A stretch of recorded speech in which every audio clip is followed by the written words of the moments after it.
Clerk, just lead us in prayer this evening? You'd like to? Sure. I'd be happy to. I'm Gary Morris from Lighthouse Fellowship Church. For your information, the one that building up 431. And let's bow our heads. God, I come to you right now and thank you for the chance to be here, and thank you for these folks who serve. I ask you, God, please, you bless them with wisdom. Bless them for the way that they give to the community. And I pray, God, that you'll help them to guide the community in your ways. I pray, God, that in this community, we will know you better and better and serve you more and more. Same prayer, God, for our state and for our country. God, I say earnestly, we need you. We rely upon you. We pray your blessings. Indeed, God bless America. Be with us tonight, in Jesus' name. Thank you. I am going to step out and thank you as much as this all sounds exciting, but I'll put it on my hand also. Loads. Thank you. All right. Roll call, please. Alderman Rundle? Here. Alderman Hayes? Here. Vice Mayor Anderson? Here. Alderman Mason? Yes. Mayor Smith? Here. Next item is approving of the minutes from the October 28th, 2025 regular meeting in the packet. Motion to approve. Second. Roll, please. Vice Mayor Anderson? Yes. Alderman Mason? Yes. Alderman Rundle? Yes. Alderman Hayes? Yes. Mayor Smith? Yes. Has anybody signed in to speak? No? Anybody that did not get signed in would like to say anything? We're going to go to old business, 6.1. William Reeves, this is 4228 Old Coopertown Road. It's a request to rezone 5.2 acres from agricultural to rural residential. This is the second reading of public hearing ordinance 2025-016, 6.1. Motion to open the discussion. Second. Has anything changed since first reading?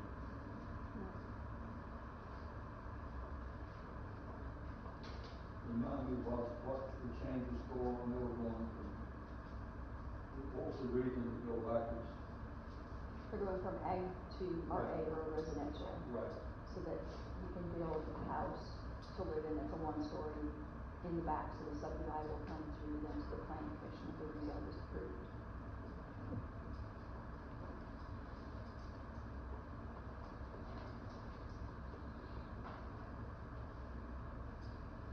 Okay. Any questions or comments? Motion approved.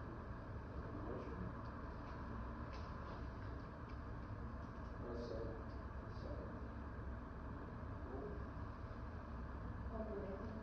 Yes. Vice Mayor Anderson? Yes. Alderman Rundle? Yes. Alderman Hayes? Yes. Mayor Smith?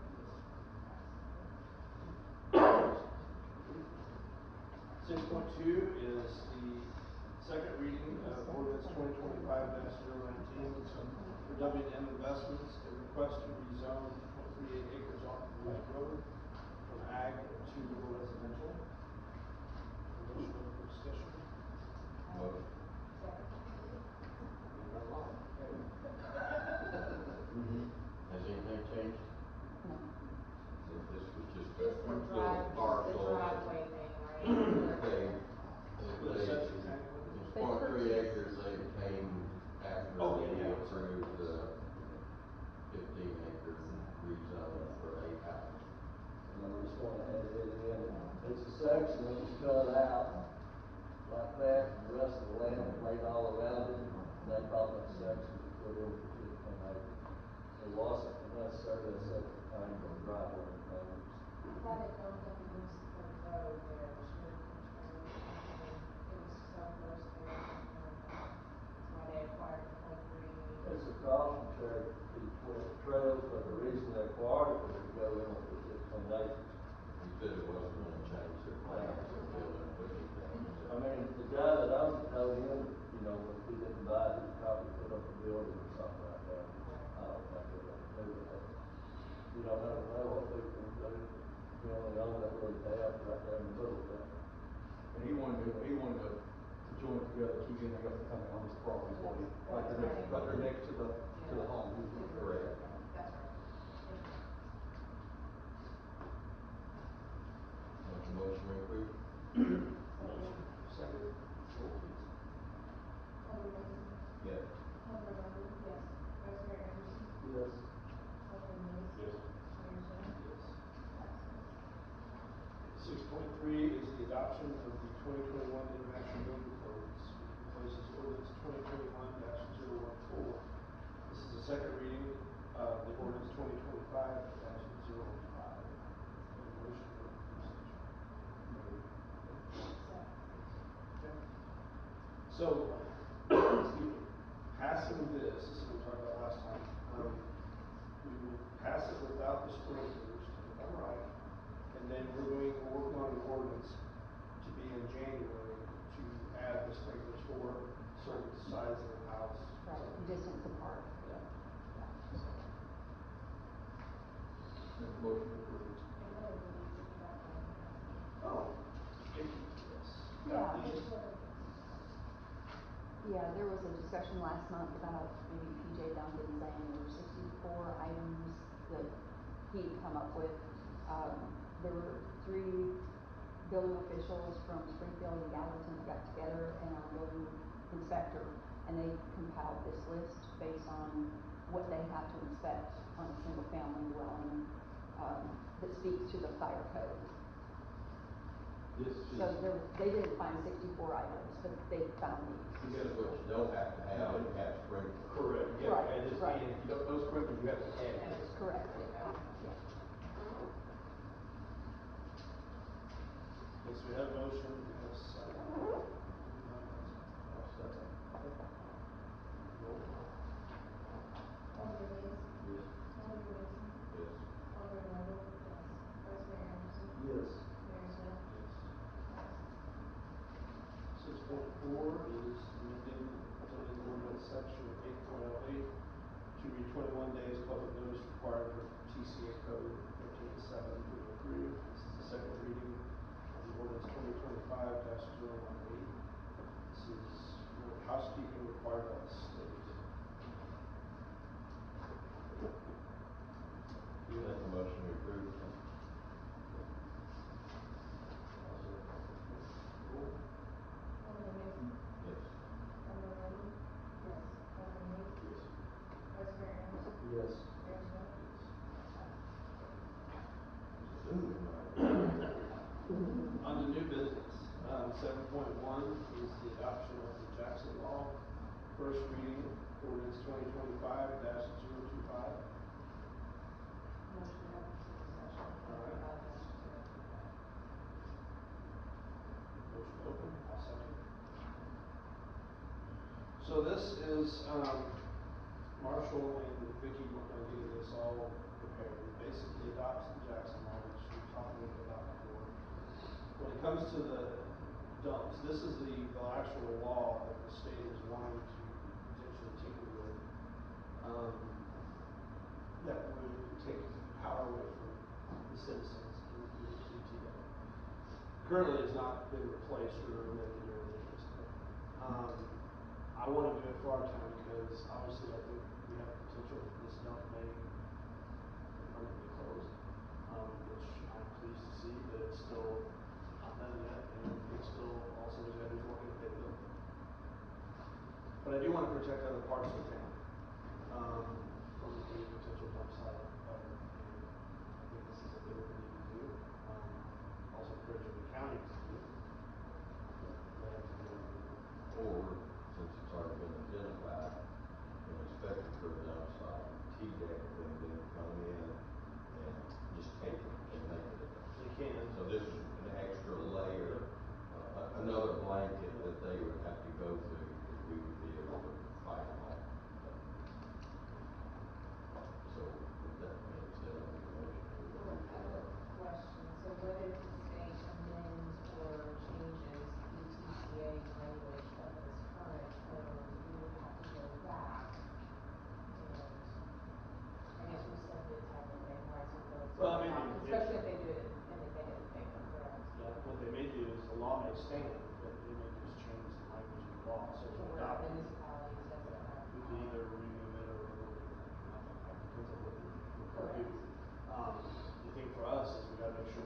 zoning, obviously, will be restricted and things like that, and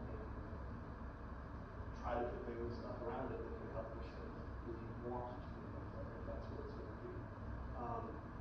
I think if my understanding for TDEC on the current permit, if it closes next month, they would have to go and start all over again if they chose to. TDEC can, until they close the file, they can decide on their own to continue if they chose to. So I didn't gather that was the intent on my phone call that day. However, I don't know what public comment has been submitted. My concern would be is what's been submitted in favor of it, meaning coming from Nashville or the other place that might want it up there. Or county. Or the county. I don't know the county, I haven't got the impression from the county that's what they want to do, but again, I don't know what's been said to do that. Nashville's my biggest concern, because Murfreesboro is full, and the one out of Riley is full, and they're needing a spot, and we have great road access, and we're not far from it, so.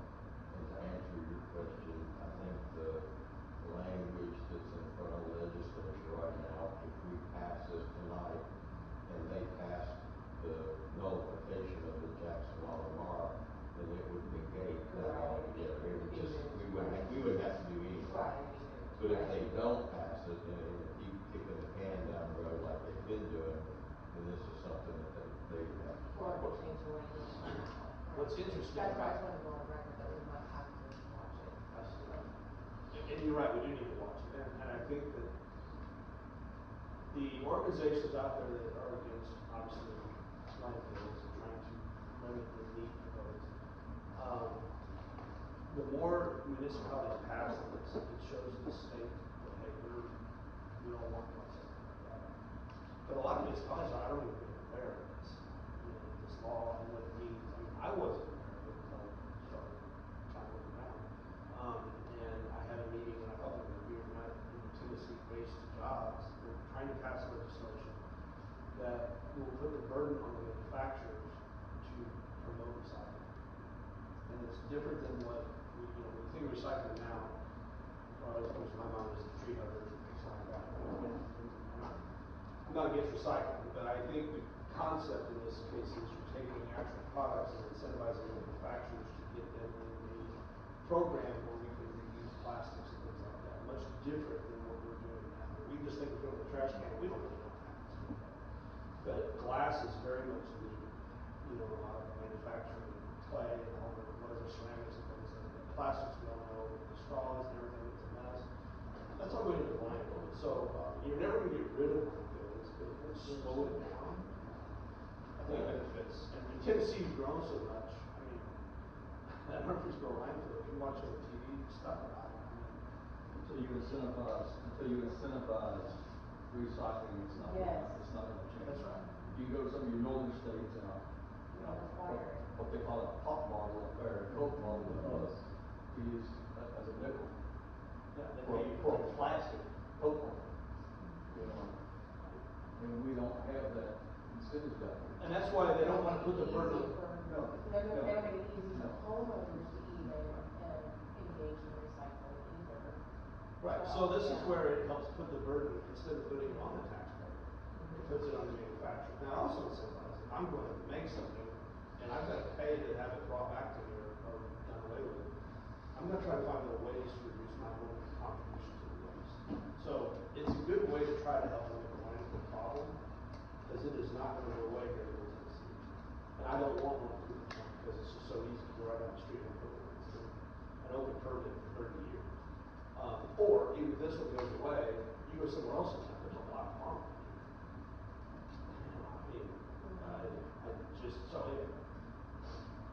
I think we do need to do this. I don't think Michelle had further questions. It's something good for our town. Have a motion on the floor. There is just one little typo in here, it's just a thing that we typo that might be just Okay. before it's published for the next second reading. It's on the, Any solid waste?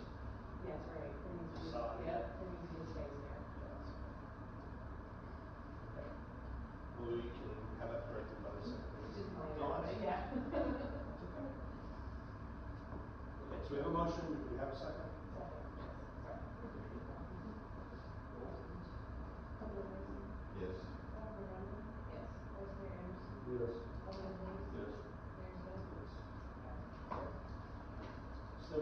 2 is the first reading of ordinance 2025-020, which is amending ordinance 2015-006, shooting range, indoor to add outdoor zoning ordinance.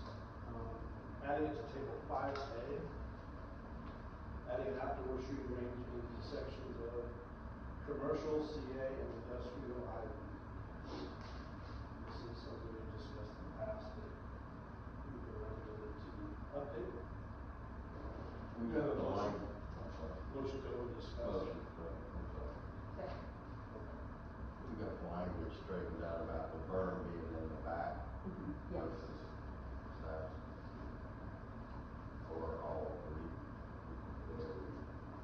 It is all three, isn't that what's in there? Just gotta be 10 acres or greater It's size. 20 acres, 20 foot in the back, and 8 on the side, or what do you get?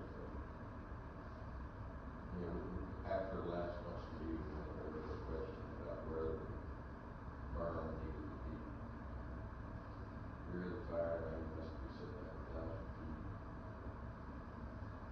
Well, I think it's nothing back road. Somebody can build a house right across the road from the one group.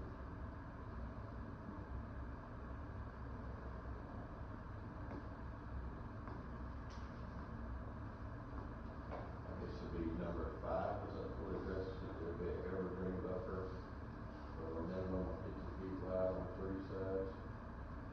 Or just put address the height. Number 2, 10 feet high berm. The rear, 8 foot on the sides. Okay. It does address those two. I'll make a motion to approve. Okay, a motion. Any second? Is there?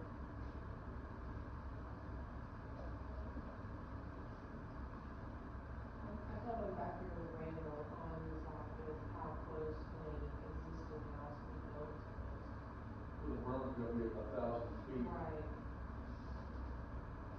Keep in mind though, that if a house is built after they're approved, they're taking on that risk So, themselves. yeah, the onus is on them for Right, buying next door. right, I it'll got be it. grandfathered in It's at on that point. existing.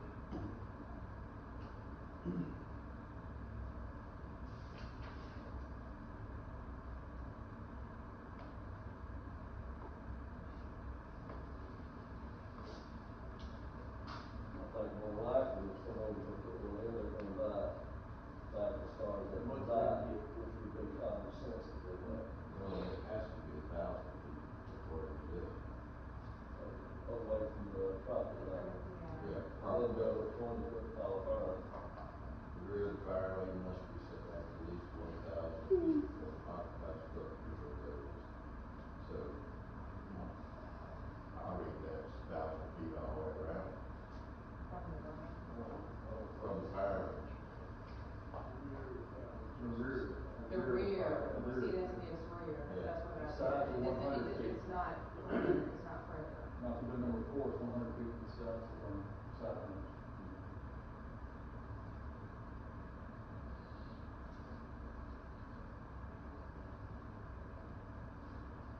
The field fire is going to be towards the back, so that's the main concern. 70 dBs. Decibels. Yeah, but how many shooters is that to stay under 70 dB at a time? Great question. Depends on what you're shooting. If you're Right. shooting a 9mm or a bazooka, you know. It's like that depends on what you're shooting. And 70 decibels is not really all that loud that I can remember. There's one gun that's so good. I mean, my radio plays at like 90 in my car, so I mean, it tells you it's not very loud. I would say a couple shooters at a time. At 70.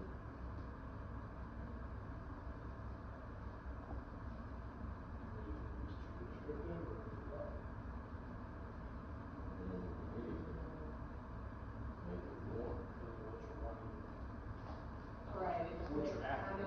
how many firing lanes do you have, and if you have 5, even 10, you can have 5 or 6 running. If it's 40, just, a 40 caliber gunshot can produce between 157 and 165 decibels with a typical average around 159. Right. And then- So you're talking one shooter, one gun. Right, and then And you're over the DB rating. They're already over. You're already, and then if you have a long gun, Pistol spike is high as 165, rifles range from 155 to 153, shotguns are 150 to 156. in my opinion, if you're gonna have it and people shoot outside, I mean, you're gonna have to bring that number way up or take it off. So, if we raise it, we could pass it with the change, is that right? I think it needs to go back. Go I back. wouldn't wanna go up any higher than that, if they have to put silencers on. I know you questioned about silencers last time you talked about it. So we'll take that out. Yeah, it just depends on, type of weapon and stuff, I mean, And they're not easy, you know, you have to do the tax thing, you have to visit the federal. Yeah, government. I have there's a lot of people that Yeah. qualify for guns that don't qualify for silencers. If you're gonna be running ranges like this, that would be your choice. Is this a business or a private? This would be a business. Oh, so it's gonna be. This has nothing to do with me going out to my farm. Oh, okay. I don't know, I don't know. No. This is strictly with the business. Is it 70 decibels inside the facility, or is it This 70 is decibels? outdoor. It's No, I get that, are you inside the range at 70 Measured, decibels? it or says is it- measured at the property line. Property line, so you're on the perimeter, But you only got 100 feet on the sides. yeah, it's not 1,000, No, it's 360. So what, okay, so I guess our options are, if we wanna make the change, then we take it back to planning committee.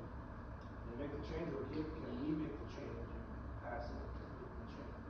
Yeah, you can make that change. Because I mean, I really don't wanna sit in this. No, I understand what you're saying, it's just, I don't want us to get. Why do you wanna raise it up?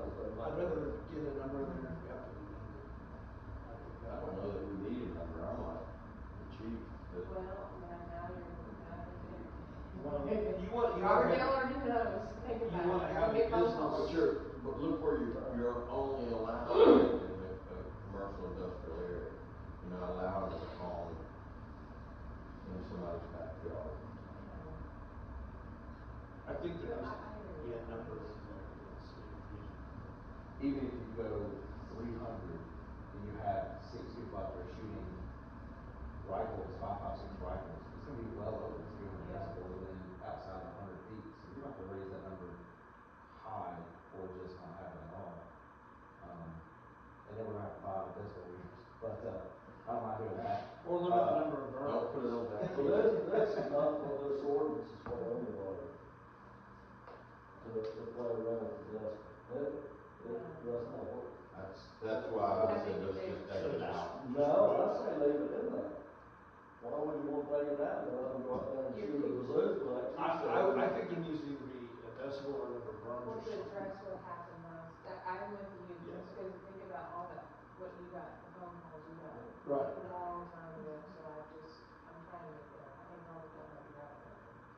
So what's your suggestion? To leave it as is, or to put a different reasonable I number? would leave a reasonable number, and I don't know if 70 is too low or too high, I have no idea. 70 is too low for one gun. Yeah. So, chief, in your opinion, would it be 1,200? Is that, I mean, So, would you do four shooters? What, I don't know what the ordinance, is it like 4 lanes, like how they've explained what they've done or wanting to do, can I read it So maybe? that's with the property line. That could be, if doesn't if I'm say reading this how many right, 70 decibels could be It doesn't from say where they're anything. firing all Should the that way be out to something the that we property do, line. is limit how many So firing it might lanes? not be 70 decibels, mean, when you get five down is at pretty 70 decibels where they're Yeah, I firing guess at. I think that's Property probably- line if we do that, I think it 100 needs to go feet back to the on the attorney side, and then so add that decimal point. 100 finished buildings, 50 foot long. I'll have to go back and look at this. I'll let you Doubling know. the Yeah, size. that's on the side, I don't know how long it's gonna be on the front. The question really should limit how many firing lanes are outside. For example, the DB ratings, 70 dB is a vacuum cleaner. Yeah. What's that? How did we get 70? Where did that come from? Well, where's that It was in information? some- I don't know where it came I know from Marshall exactly. notified us, so I was Well, Maybe it should be there- 170, maybe it's a typo. This is also. That's where I would think we need to be, is in that, the upper. That's what I usually told Who's them. that? I mean, So who was you're that? gonna have to, that way you're gonna pay 100 per Okay. gun, and that gives you, you're trying to limit the number of shooters at a time, right? So, This decimal number came in, and I don't know if that's what they're using it here for, but years ago, when there was some people wanting noise ordinance. And one of the guys brought his meter in, and he said, "Okay, well, we started having a meeting, he said, y'all are already over the decimal." Jet engine is So that's why they 140. Normal conversation, 80. That's right. 80 dB. That's right, that's what he did, he brought it in, and said, "You're already over the decimal." I like the idea, So that's why I'm not just putting pick a noise number, ordinance. 1,200 decibels, and that limits the amount of lanes that they can be shooting at any one time. so if the average is 300, So, you know, then that's kind of limiting the window. Okay. But if it's 155 for a 40 caliber, and you can expand the lanes depending upon what you're shooting. It's gonna be long rifles, 140, 160. And 9mm. Is that at 100 foot? That's just. Just when you shot it at that point, okay? So it will dwindle as the orders go out, so then we just need a reason. I mean, so you're gonna post numbers in each shot there. So a semi-automatic rifle is at 169. You're looking at all that, right at the point of shooting, right at the point. So if you're 100 foot away from it, it's gonna be less than time it hits 100 foot. But if you got like 5 or 6 lanes going, I wonder if that. Well, how safe is that? How safe is it? Three lanes Down. We do it all the time in firing ranges. 65 lanes. Under controlled environment, like when, you know, when I was at Clarksville, between Clarksville, we had a live shoot house in 15 Clarksville. lanes. You know, but I mean, But you're inside the building, aren't you? yeah, but we had, Long gun rifle. we probably had 10, 12 firing lanes inside. 1,200. I So can't- the noise level wasn't affecting anybody outside. That's when you wear your earphones. Well, no, we were outside, outdoor shooting range in Clarksville. 155. No, there's a live shoot house there, plus the firing lanes. Yes, sir. 45 Yes, or sir. 40 or So I'm just trying to 9mm think. is what most Sometimes outlaws it's a thing. Yeah, so, if I had to kind of, it's only make a comment, but I apologize. But maybe, maybe, like you said, put in a number and then you can amend it once you have more research. Can you do that, Nikki? Like pass something, then go back and amend the decibels once there's more research? Because we don't have anything in place now, I'm sorry. Yeah, we could, if you just wanna get it. Because there's nothing, we don't have anything like open discussion, there's just abstain. Right. So, You're measuring it at the property line. You know, how wide is the property? We don't know any of that. So it's not going to be that great a difference in 100 feet if you're on the side. It's all hypothetical. The property line will be on the other side of the berm though. If we put it at 1,200, and that gives them the ability to shoot 8 lanes of 9mm or 40 caliber, roughly. So, I'm on Harley's phone here. We went out to the range a couple weeks ago. His phone tracks the decibels. So we were out there, it was 4 shooters with pistols. Go ahead, continue. 4 shooters with 4 pistols, and it looks like the range is between about 71 and 110. Now remember, you're in an open air environment. So I would venture to say 150 to 200 would probably be pretty reasonable. Per firing range? Yeah, so like there were 4 shooters and it was spiking at like 110. Off of 4 shooters. On 9mm.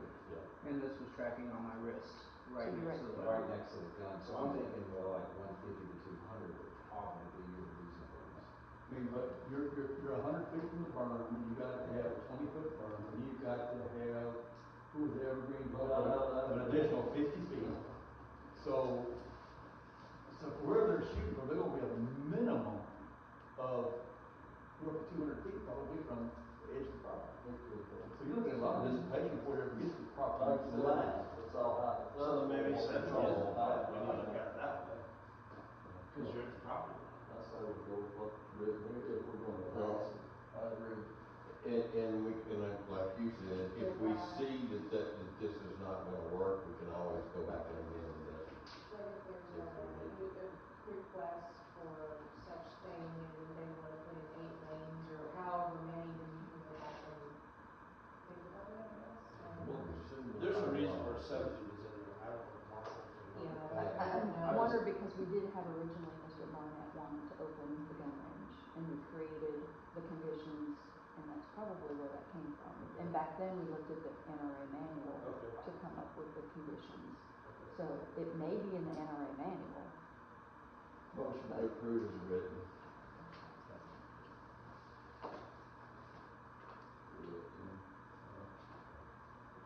I'll say. Alderman Mason, Yes. Alderman Hayes, Yes. Alderman Rhodes. Yes. Vice Mayor Anderson, Yes. Mayor Smith. Yes. Kim Connor, limitation of lighting. Well, I'm gonna all run about it and have it, but I know what we're talking about. Moving along, 7.3, the BOMA dates for next year. Emily is graciously planning them all for us. So, she made a mistake on the first one, it's actually January 27th instead of 26th. So, take a look at those. With the question, The bottom one, December 15th is the date that I would propose, since the last Yeah. week would be, I agree with that. Agreed. a motion to, No, May is Memorial Day weekend, Memorial Day week. May 26th. That's the Tuesday before Memorial Day. Yep, that's right. Okay, where we going with 26? it's a Tuesday before Memorial Day? Memorial Day is. No, it's a Tuesday After after. Memorial The Day. day after. The day after it's The observed. day after, Yeah. Memorial Day. Day after 25th. well, we're already in bad mood. Push back on the polls. If we're back. If you're back, true. No, it doesn't matter to me. I'm gonna be in Florida anyway, so it doesn't matter. You can have it in 24 if you want. The 19th, the 19th. Yes, I'll have them. You can have them. We'll be on the 19th and the 26th. I will confirm the 19th. Just so you know.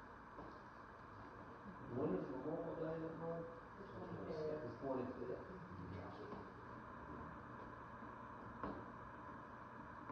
We'll do it to the 19th. I guess we could look and see how many people will be here if you're going, and maybe a month before we can decide what day to hold it on. Because I don't want to do that. I'll see the week. 19th is Are you? You don't have time to report. I was on March. Yeah. March The only 18th. meeting in March Lincoln fourth, City. you're gonna be. Okay. So we'll revisit that. Yeah, I'm good with that. Yeah. I'm good with that. Look at it in April. Okay. That way people know more about what the plans might be with the weekend. That's the week, 2 weeks that I can get everybody on the piece together, so. The 19th might be a gimme, we'll see, but that's the only time of the week. Alright, are you good? Roll please. Oh, we did. No, we didn't have, you don't have to have a motion for that, do you? Well, you just agree. So yes for everybody? Yes, sir. Do you want, do we have to have a All in motion? favor, say aye. Hey, which ones are you gonna be here on? May? May 19th, sir. May 26th? Yes, or the 19th. Maybe the 19th. Yeah, I'm Any gonna be others able to be available on the 19th? Yes, I'll be with my network. Okay. Alright, now on to reports.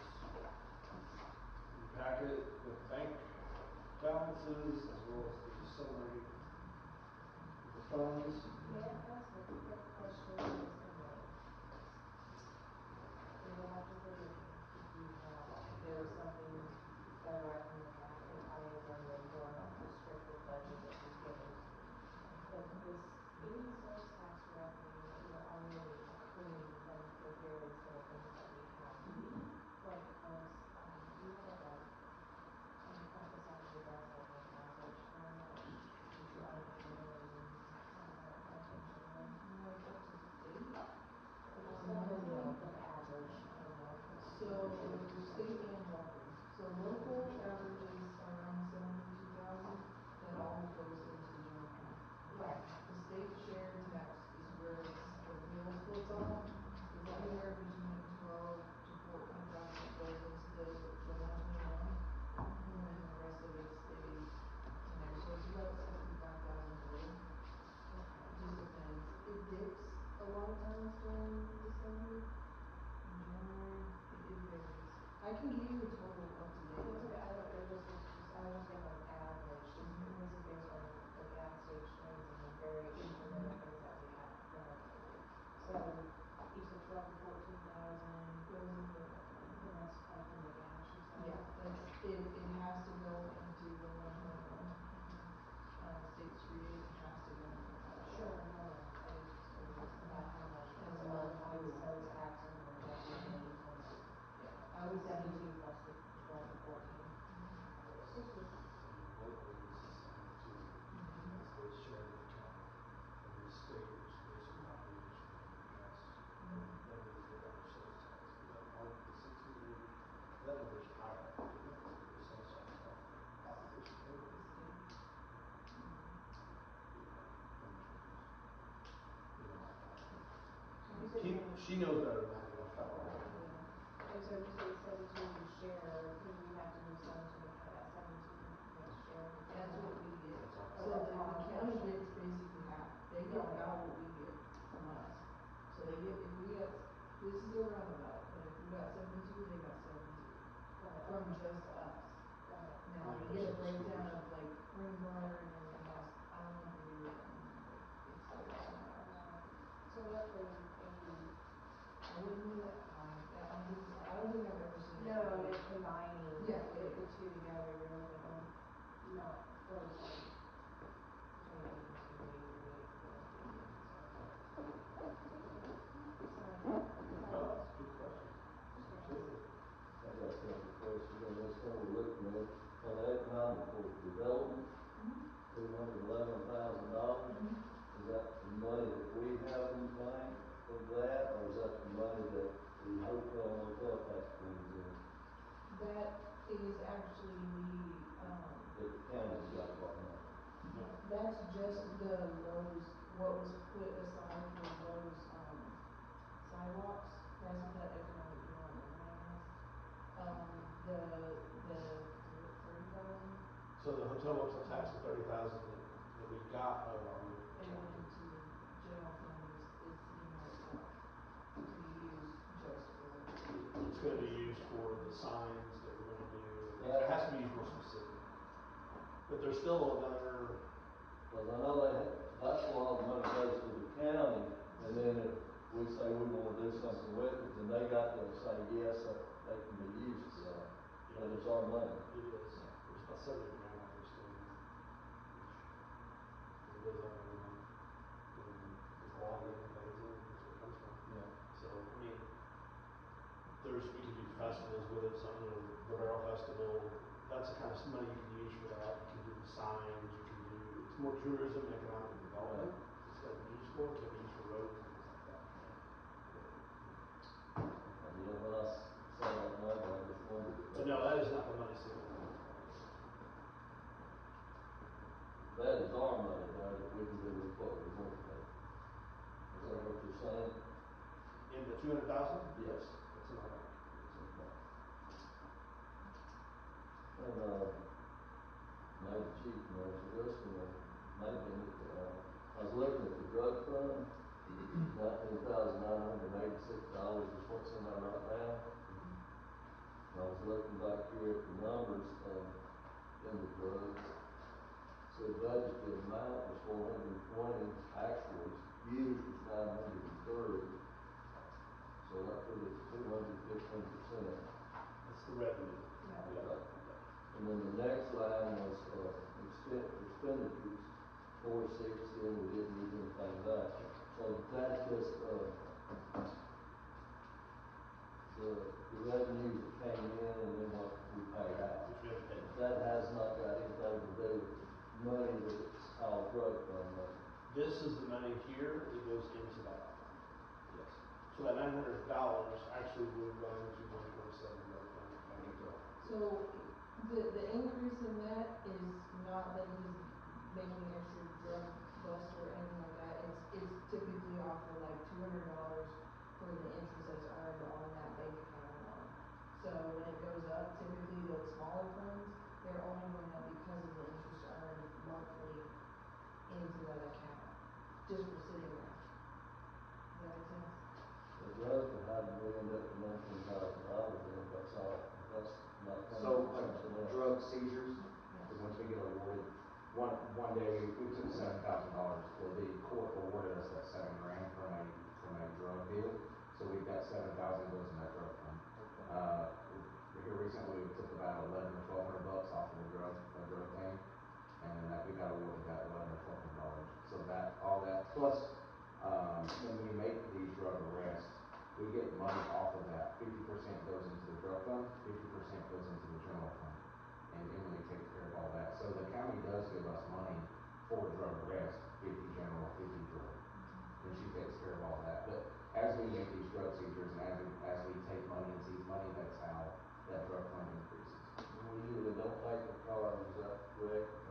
We take the car. So for example, we sell our car? Yep, so the state law says I can keep it up to 5 years, but I have to use it for drug purposes.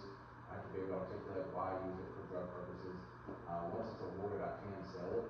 If it is a drug seizure, 100% would go into the drug fund. If it is a DUI seizure, all the money has, except for maintenance, okay, I can take my maintenance fees out. Outside of maintenance, all the money goes to Tennessee Department of Mental Health. By state statute. So you'd have to keep the car that you seized in a drug arrest for 5 years. I can keep it up to 5. I can sell it immediately or keep it up to a maximum of 5 years. You wouldn't want to keep it because it just won't storage cost that time.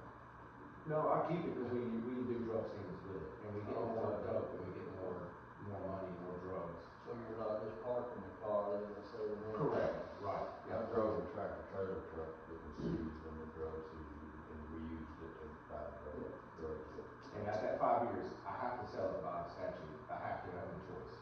If it's a drug seizure, it goes in the drug fund. DUI seizure, or any other seizure besides drug, has to go to the Tennessee Department of Mental Health. Everything minus. We don't keep any of that stuff. Yeah, except minus maintenance. I can take the maintenance fees as long as I have a maintenance record. I can take that out of what we owe to the Department of Mental Health. Cool.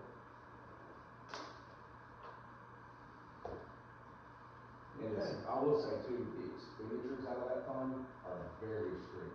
There's a lot of rules when it comes to drug fund expenditures, and it is looked at by the comptroller. Like, I mean, they look into it.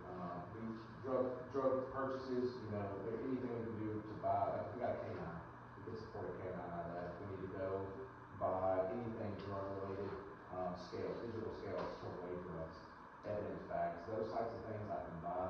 Can't be reoccurring expenses, can't be for body cameras or supplement salaries. So there's a lot of rules to expenditures from the drug fund. And most of those expenditures. I don't really use a lot of money out of it because it is looked at heavily. So, I mean, I will. The first round of tasers we bought, before I was the chief, back when Lawrence Dennis was the chief, they used the drug fund for those tasers. But since I've been here, I've not used a whole lot of money out of it. My goal is to get K9.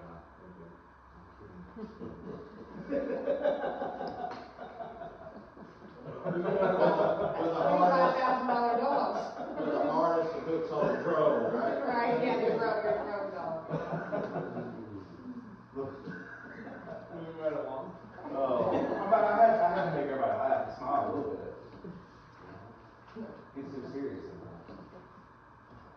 Okay.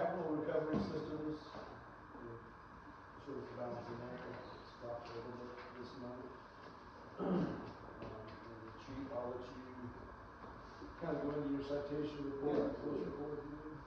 I know, let's see, we had a lot going on in October. It's an extremely busy month with all of our community engagement events. 36 incident reports. We responded to 10 crashes. Out of those 10 crashes, we took nine of those reports. 34 misdemeanor arrests. We did have a couple of drug arrests, a couple of domestic felonies. Issued 34 citations. One of the traffic stops we had, we seized a half a gram of crack cocaine, 0.1 gram of fentanyl for drug paraphernalia.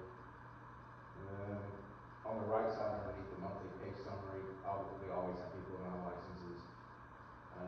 Multiple drug possessions, drug charges. We had a public intox, couple disorderlies, underage drinking, a couple of matter records for different various things.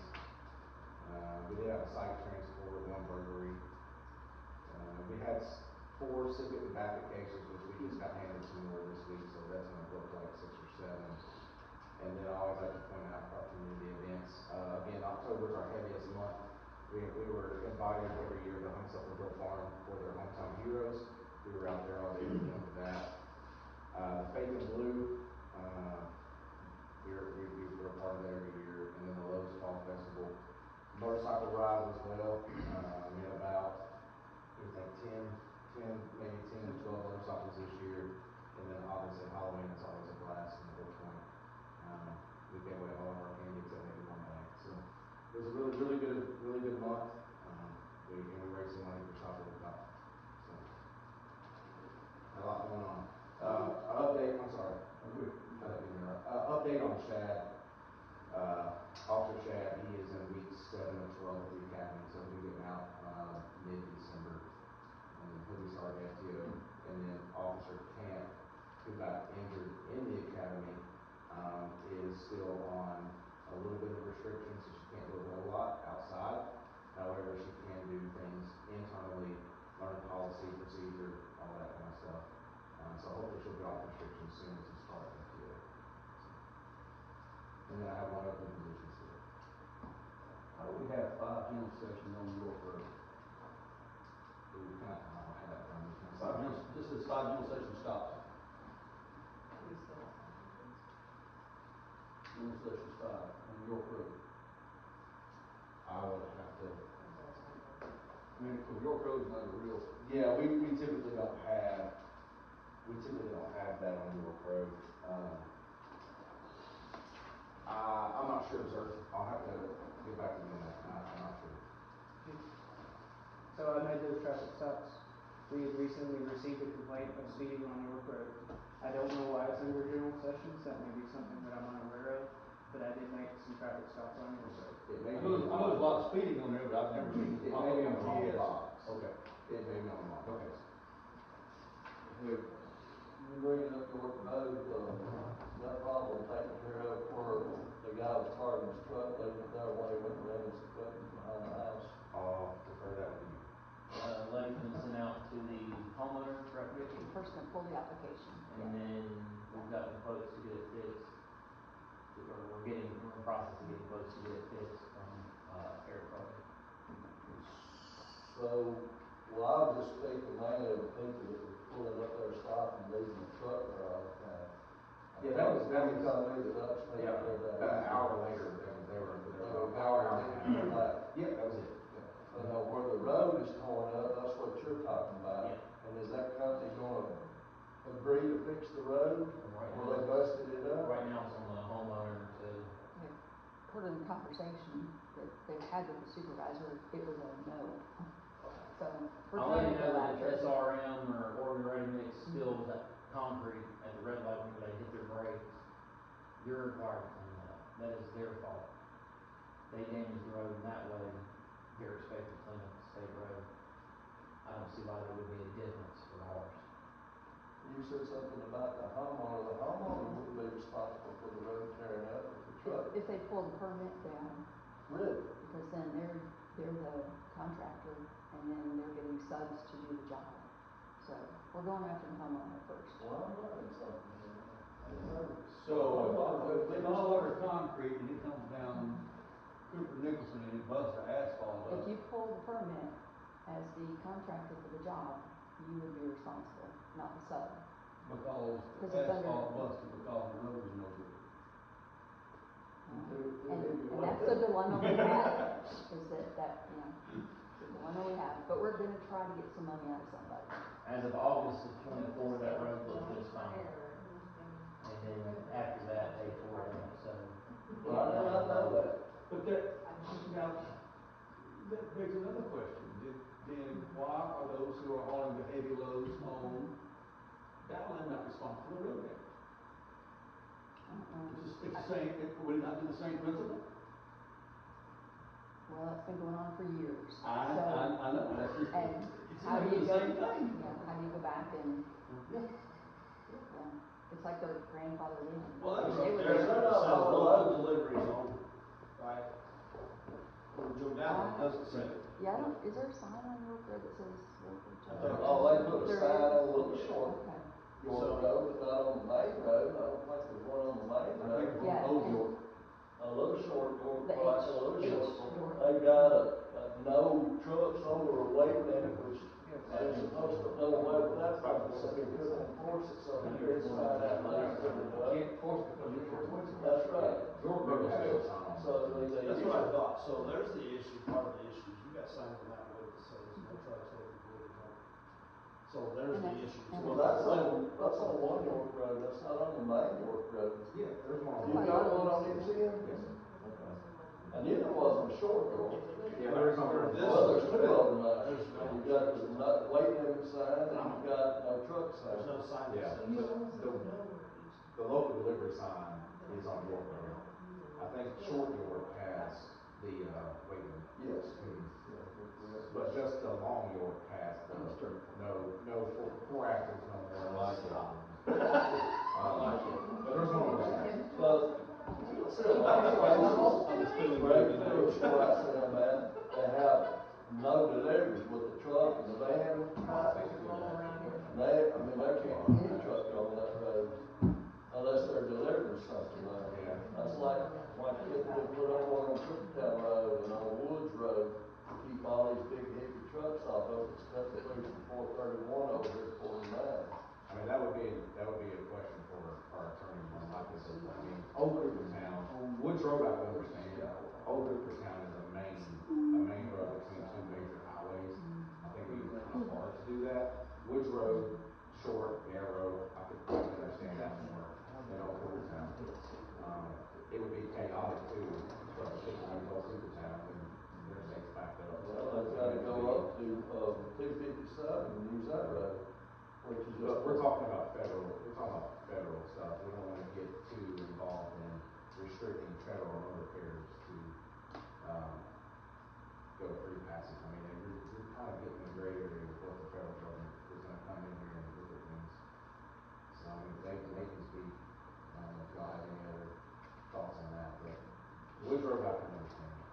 Old Cooperstown, I mean, it's marked, it's wide enough. Well, this narrow, it was marked, isn't what's supposed to be marked. But, And it's falling all to pieces on the edges where people are driving on the edge of the road now. It is. You do it. Speaking of York, that five as a result of the riot that we did. so we sent officers out there, we sent emails all over the area to extra patrol. That, some of that did come. We had to buy new batteries, and the batteries went back to work because of the package we had with the goods. It is currently on York Road as we speak. It was placed on York Road, Thursday or Friday last week. We're gonna do a 2-week run, and then I'll come back with results sometime the next BOMA meeting, I'll have results for you. Now, what do you have on that? I missed that. A speed and vehicle count report on York Road. Because there's been some complaints, there'll be notice coming in, they're saying that there's more pedestrians on the roadway, cars in that straightaway are flying, especially on the curve, and it's kind of, you can't really see on the curve real well. So we put up our data recorder to see, okay, how many vehicles we have, what's their actual speed, before we start going and looking at speed limits or looking at whatever the case may be. You speaking of dirty metals, there are a lot of vehicles coming out and turning and going around York Road instead of going out to 49 from dirty metals. It's easy to do that. Red light. Yeah, I mean, but there's no way to control But that. just where you have the device you just talked about, It's right there on the straightaway, so it's right past Derby Meadows, so it should. You put that in a new asphalt. I believe so, yeah. And if you have 11,000 cars a day, Yeah. that are going on, It'll capture it. it'll capture it. And so it's one lane of traffic flow. That one we have is one lane. So it's only gonna capture what's coming to it, not necessarily what's going away from it. We would have to swap to the other side of the road to capture the other lane. So it's only gonna capture what's coming to the device. Incoming off 49. I'm sorry. It's incoming off 49. Yes, correct, yeah, correct. So what we'll probably do is get data, one direction, data, another direction, and kind of see. I mean, I'm pretty sure this device we have was built in '84, so it's a very old piece of equipment, and we had to do a lot of software upgrades to even get it to run and buying batteries for it. So we may, looking in the future, maybe get one more advanced piece of equipment that can be easier to manage, quicker data too, a lot easier. So. I know they paved part of that road, you paving that left? And they paved inside the Derby Meadows now. Are they gonna have to have the homeowners at Derby Meadows and take care of their own road though? Did you not have HOA that it's not gonna go to council? Couldn't we require? Not now. Now. That is something I'd like us to explore. You might not can do it on this first development, but if they start the other development, why I think couldn't they've they? already got it. No, preliminary plat for the entire subdivision was approved. Once they've started it, they're grandfathered in. You'd have to change the regulations to state that specifically. I do as a think we requirement. should consider changing our regulations that Yeah, we talked about it. subdivisions have HOA that has the. All of them have, Yeah. yeah, all subdivisions have to have an HOA. But I mean, That's that in the includes the regulations. road. Yeah. Future subdivisions, you can't go backwards with it. It has to be future subdivision. I just think they have to go down on the other section, you know? They already approved the original. And then we're gonna have to test those roads before we ever accept them in, because all this heavy equipment, trucks are running over all this new pavement now, and it's not gonna hold up very long with that. That's what Noel and those guys all went through and yes. That's coming for our approval too, I think. Should From be planning. Yeah, it should have. Yeah, it'll come off. It was on the agenda last night for the road improvement. For the second phase. Well, That was I'm talking phase in 2A. general, or an ordinance Oh, for the future the roads. new code for the roads. Right. Yes. Basically, it increases it from a 10-year road to a 20-year road. That's really gonna help the That proper base. That's where. Did they ever go in and fix that base where they tried to get by putting tree and everything down? I think so, yes, that was discussed. I haven't heard anything about it, so I didn't know.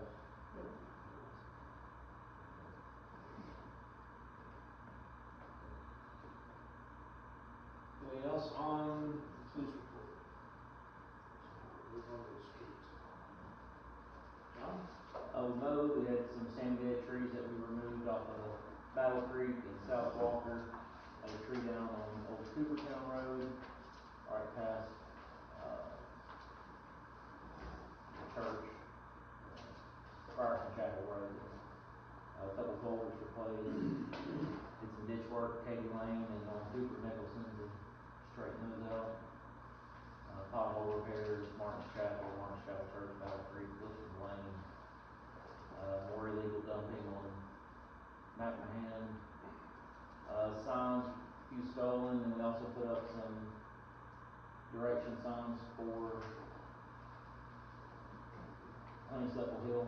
As you leave, there's a sign telling you which way to go to get you back up 41A or I-24.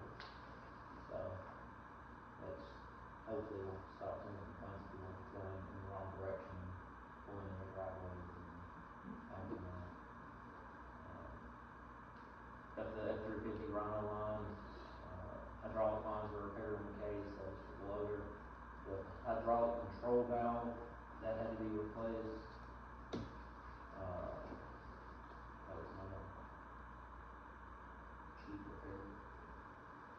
We did brushes when picked up, 27 stops and 7 loads taken back to solid waste.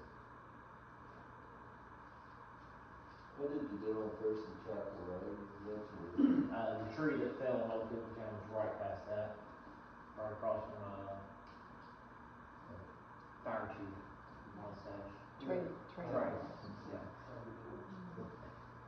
So that wasn't on Thurston Chapel? No, I'm just saying that's where the tree was at. I saw that, I thought, I don't know what you've done on it. No. I know you can't mow it.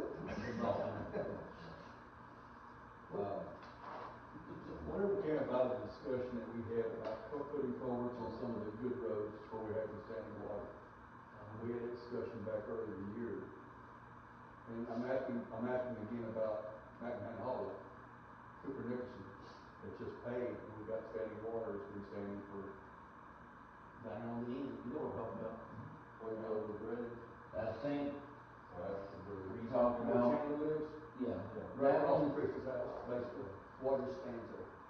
I think that area there, instead of adding another culvert under the road, would be better served to put a culvert under his driveway and lead it to a culvert that's already in place. And ditch out. Because there's no ditch along the side of the road. Right, so we would run a ditch down the side of that road to lead it all into a culvert that we would put in underneath his driveway to run it into a culvert that would then lead it to a creek. You know, we're talking about trying to salvage roads, and that's a new road that's still in fairly good shape. How can we salvage it? You know what I mean, before it gets full of water damage is too bad.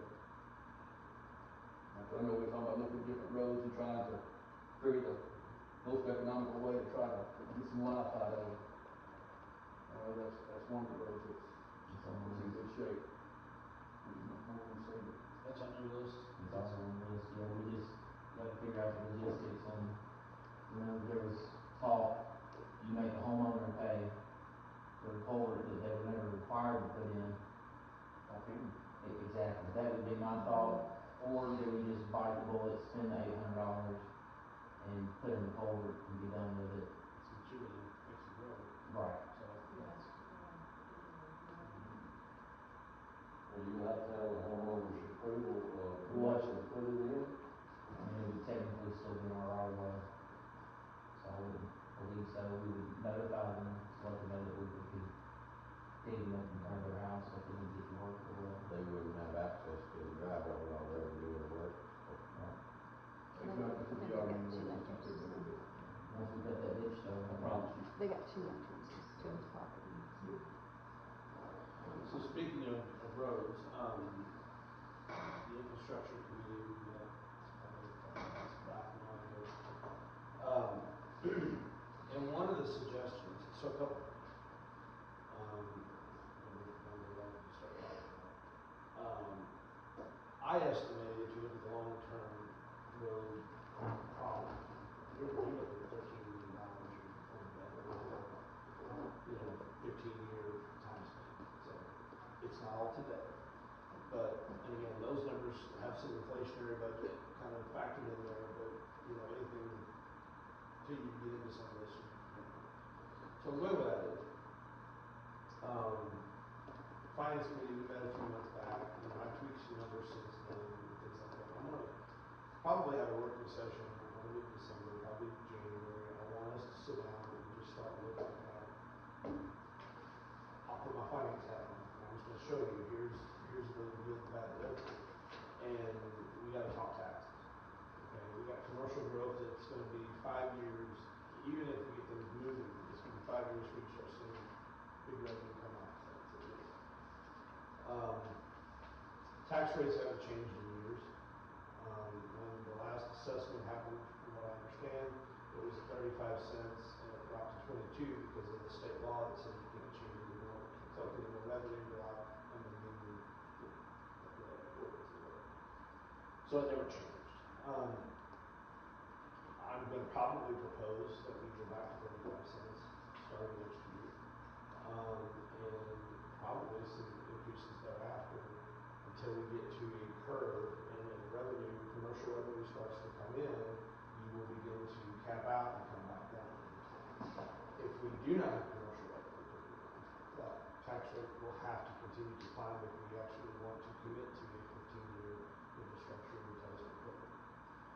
Part of that conversation in our meeting was, how do you assess some of these roads, how do you build an actual plan, and that's what I do want to talk to you about tonight is do we want, I prefer not to just throw darts and just say, well, this road needs to get fixed this year, I have some roads that I think that are gonna move to the top.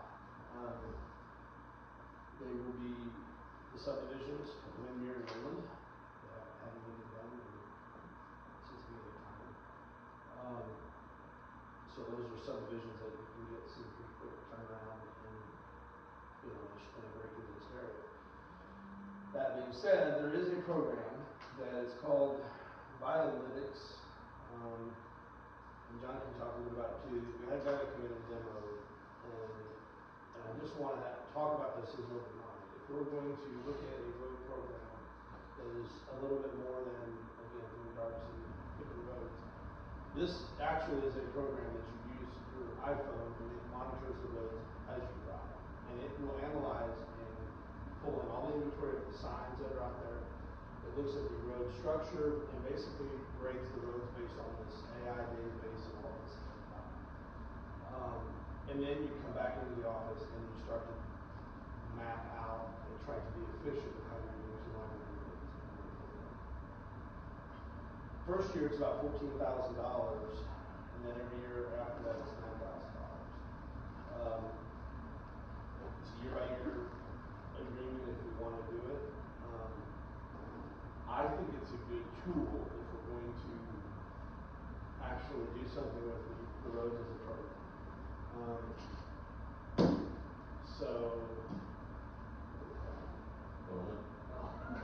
It's not anything anymore. But where I'm going with this is, if we're going to even look and consider things like this, us as a board, we're going to have to figure out how we're going to pay for things, right? And that's pocket change in most people. But we're talking, $1 million a year-ish in road improvements that need to be done. We're going to have some hard conversations like that, and the public is not going to like it. So I'm open to ideas, I'm open to suggestions. We can talk about cutting budgets of our existing systems, whether it's the police department, street department, whatever department. To me, that's not going to fix a long-term problem because you still have to have your police force, you still have to have your streets fixing the maintenance of the roads and stuff as they are. The fire contract, we have a 5-year fire contract. It's got its own stuff that it is, right? 911 fees, so cost of services are not new. And the revenue is incrementally flat. It's going up, but it's flat. The only way you're going to increase your revenue is by adding more people, which is rooftops, or adding more commercial, or raising taxes. I prefer to focus on commercial. But again, that's the interstate, that's going to be Mr. Carly's property if it gets going whenever. The water issue plays into this, which I'll talk more about that later. But what do you guys think about the way numbers I'm talking about, how ideas of how we're going to pay for it? We want to do something like this so that we can start analyzing the roads and actually building. Otherwise they're going to go out there and they're going to have to drive the roads. It's easy. Some of these roads are pretty easy to look at. They're bad, we know which ones are bad. But what a program like that does is it takes it up a step, and actually we're going to. I won't always be mayor. We're not always going to make it. I want to build something that's long-term, not just we're going to pay this year. We don't have anything next year. We got to fix something. Not that this is a solution, but one of the news stations, and I can't find it right now, there's actually a story today came out on Davidson County, surrounding counties, and the amount of property tax increase. I think Davidson County went up 160%. And then it went into how to appeal and all that. But every one of the counties around has gone up on property taxes through Davidson County. Well, Roberts County is going to have to address this county. Roberts County had their special meeting, went up on the taxes even more than what they were when they're supposed to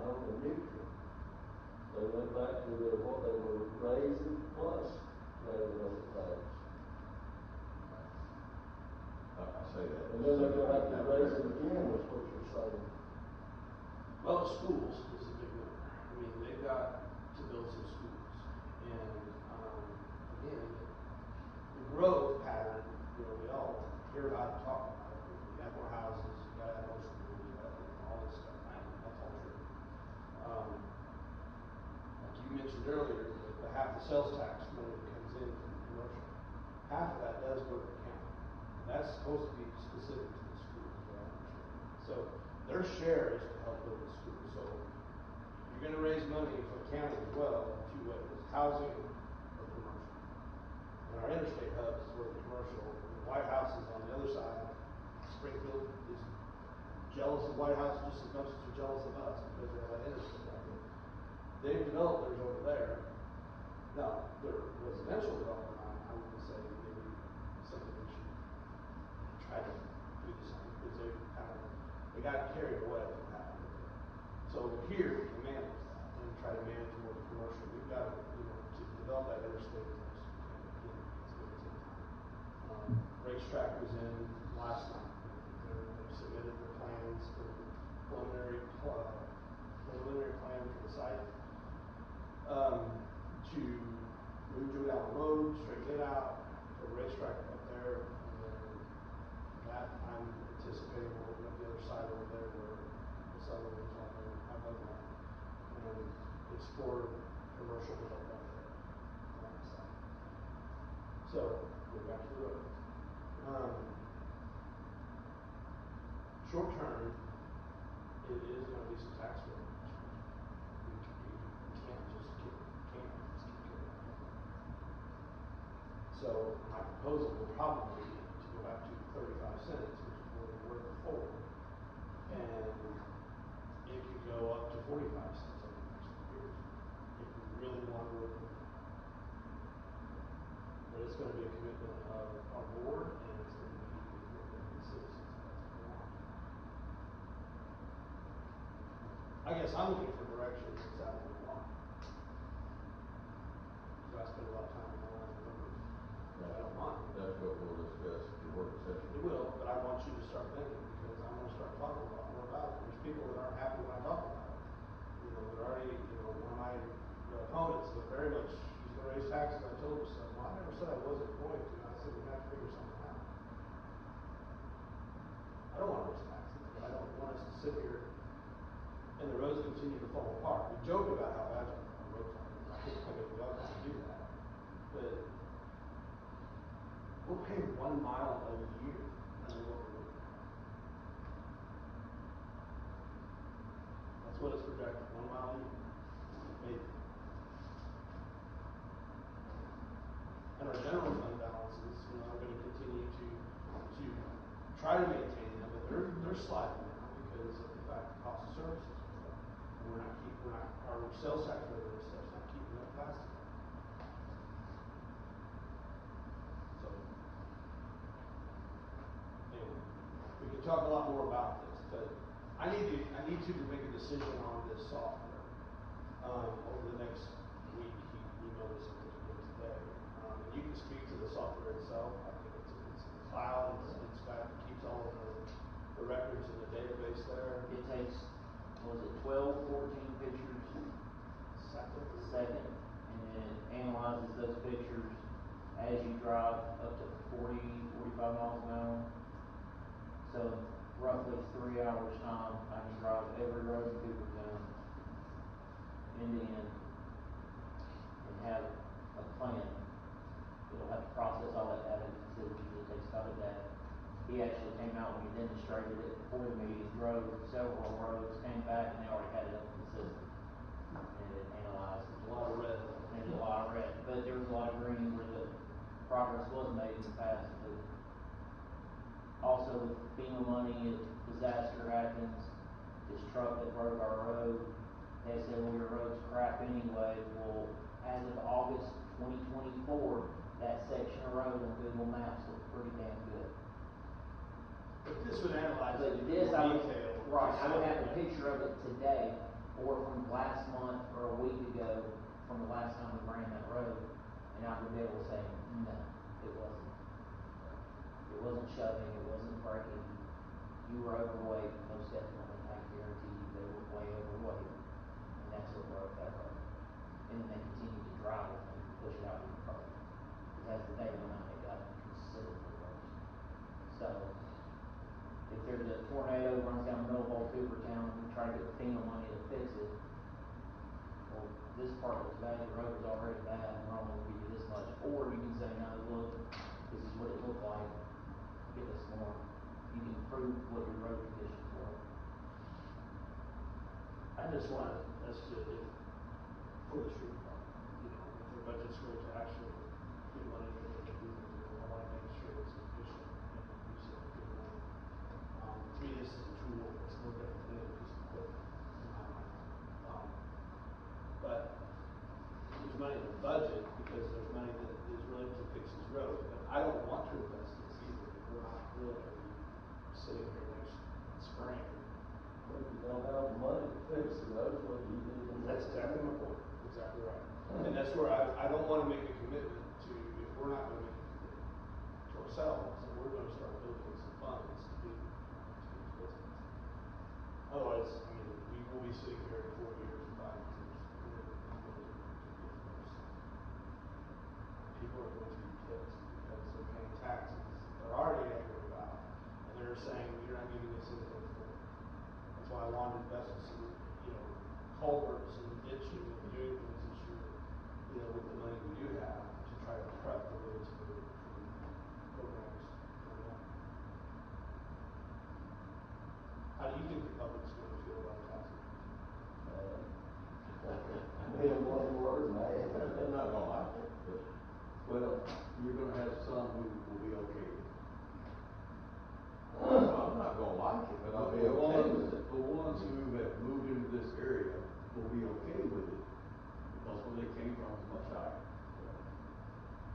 You know, I've had local people tell me, I'd rather pay a higher tax and have more houses moved in.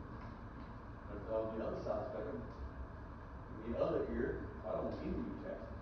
So it's gonna get close out to me. I moved here. Depends who's allowed. It was 35 cents when I lived here. And that's when what Sam Edwards said in our training the other day is, we gotta make those hard decisions. And it's up to us to make good decisions that's best for the town and the town's future. Well, we're still one of the lowest in Robertson County. And even at these rates that I'm talking about, we're still one of the low rates in Robertson County. You go to Greenbrier, no way. Right? You go to White House or Spring, I mean, not in different towns, different demographics, and all I know. You can go to Cedar Hill, they have 3 miles of road that are one of the lowest because they have 3 miles of road. And Dollar General pays for the road. We don't have that luxury. We don't have that revenue that's coming in like that. And we have 54 miles of roads to take care of. And nobody wants, for 30 years, it seems like no one has wanted to develop, to do certain things. We want to remain rural. I respect that. I have no issues with that. But we didn't get the interstate developed for a number of reasons, right? Okay, so I'm not trying to throw dirt and things like that. I mean, some of the people that live here all the time, I've had some of these conversations. Why didn't anything ever happen? And one of the responses I get is, we didn't allow it. We did not allow this board up here to do what you've been doing. Fault. And Well, yes and no. okay. What are the limitations that we have out there now? And what? Sewer. No sewer. That's the same limitation we've had for 30 years. Absolutely. So, People not willing to price their land and sell it to them. well, Doc's held that property for a Oh, while. the developers. Right. But we as a board haven't had a lot of say in 24. Because of the limitations that there, because of the property owners that were there. We can't force anybody. You're right, that's right. So, I mean, I've only been on this board for the time that I've been here, but not saying that you were throwing dirt, but in defense of the other board, the limitations that they had then, we still have now. And I'm not actually saying that the board is at fault, because you're right. What I'm saying is, whatever reason, okay, I mean, we can look at Pleasant View and see how they did it. Okay, whatever reason they did over the last 30 years, they got their sewer, they got their water, they got all those things in place. We haven't, and again, I'm not trying to be confrontational. No. I did not mean that. No. I'm just saying that we have got to try to move forward and try to build things. And you're right, the sewer is an issue. Landowners didn't want to sell, absolutely. Can't force people to sell. No different than we can stop people from selling now. Right? You know, that's part of the confrontation in the public. Is you got landowners that are selling. We can't stop that. We can try to zone it and regulate it. And then when they do sell it, then we got people here that don't want to build that. But You the know, people that are selling it to developers at developer price, and not farmers to come in and take That's over right. the farm. You can't pay $60,000 a acre for farming going there farming. And hell, I wouldn't even pay the interest. That's why there's no farmers around here anymore. And that's the root cause But, of the you know, problem. you either got to decide if you want to develop it or not. If you're not going to develop it, let's quit talking about it. I've heard people say they would come in here to build that. Because of what all they have to go through with it. And I ain't knowing nothing about planning committee or anything else. The little things that happen on the planning committee, they come in here, they get in agreement with the planning committee. Next thing you know, they got a letter that says, oh, we want you to spend another $100,000 before we let you do this. Or they all the time got something they want to change. And the developer's not going to vote that. Either you're allowed to build. So maybe that's some of the history that I'm hearing. Okay, there's that restriction, and you know, people feel like they cannot do business.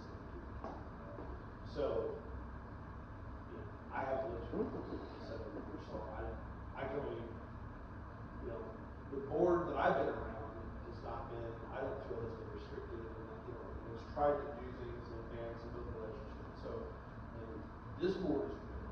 I think we work well together and want to see good things for this town.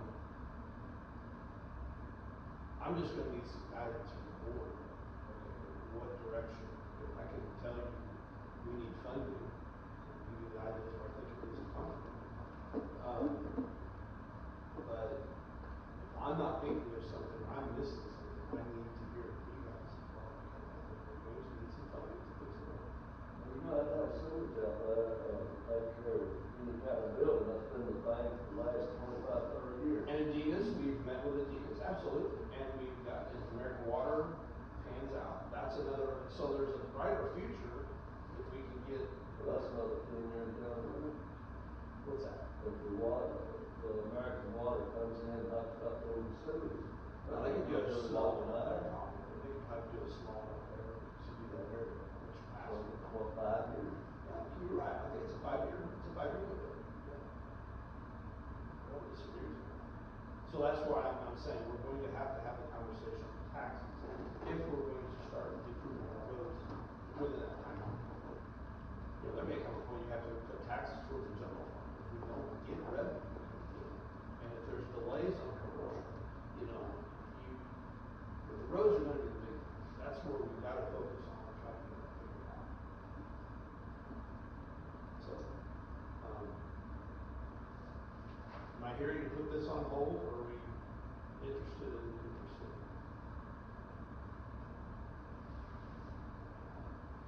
Personally, think it's kind of like an insurance policy for us. Get that software, we can actually have it documented and be able to go back on the contractor or the. Well, I want to start building before next year. My goal would be is, okay, we're already doing some improvements to help with the drainage and things like that. I don't want to stop doing that. There is only limited funds, right? And I want to start planning. If we're going to do something, let's plan for it. Let's get the tools that we need. That's why we bought some equipment. Did some things. You know, let's plan for us doing it ourselves as best as we possibly can. Assuming we're actually going to be able to have a plan going into next summer or fall or whatever. What do you think?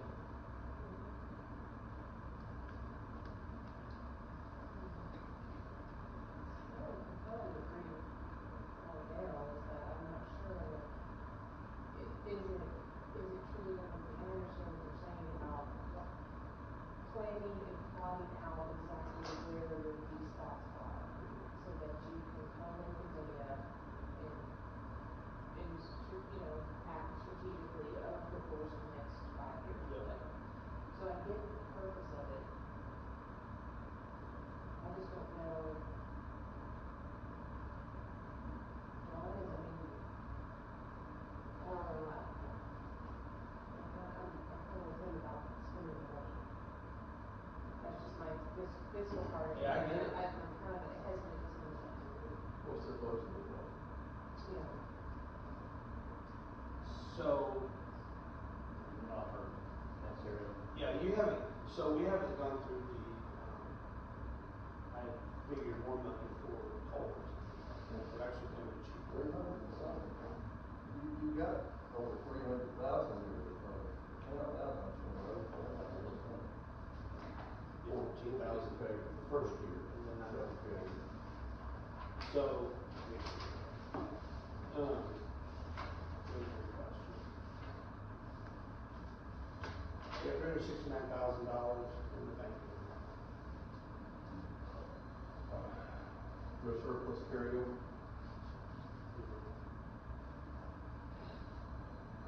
And more money been going into the taxes this year, could have gone into that fund.